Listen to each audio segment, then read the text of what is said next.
Hey, everybody. Well, in comparing Hinduism to Buddhism, I think it's important to first recognize how much they have in common. These are sister religions, right? And so, both being born out of India, it's natural to expect them to have many similar concepts, vocabulary, and ideas for how they understand reality.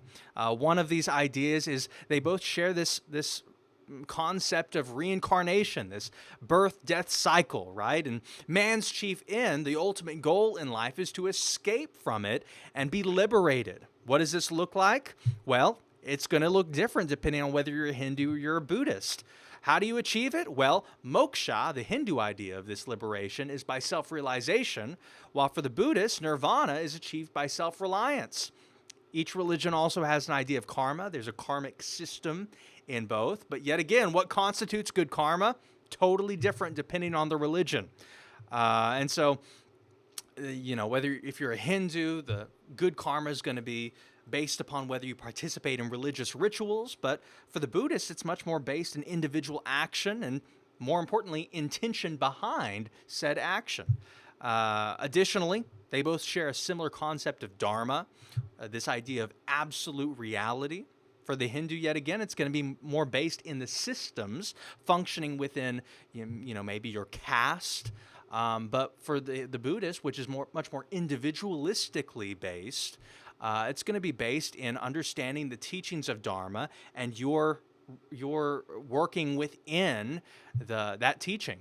And so, I'd argue the differences between the two pop up most primarily in the way that these two are practiced. They do similar things, but as you can see, for many different reasons. However, they do have areas where they are totally just misaligned. One of the most primary stark differences is that Hinduism is polytheistic, while Buddhism is pretty much non-theistic. That's pretty huge in their differences. And so Buddhists, they're rejecting the Hindu gods, the priests of Hinduism, the formal rituals, and their caste system. So they look at Buddha, and Buddha urged people to seek enlightenment through individual meditation. Meditation pops up in Hinduism as well, but it's not with the same individual intent. And so the most obvious contrast between the two is in how they think about the self. I hope you can see that theme popping up again and again. What's my role in society? What's my purpose? What am I beholden to? What am I supposed to do? Each religion's going to have different ideas about that. And so that orientation is super, super at the forefront.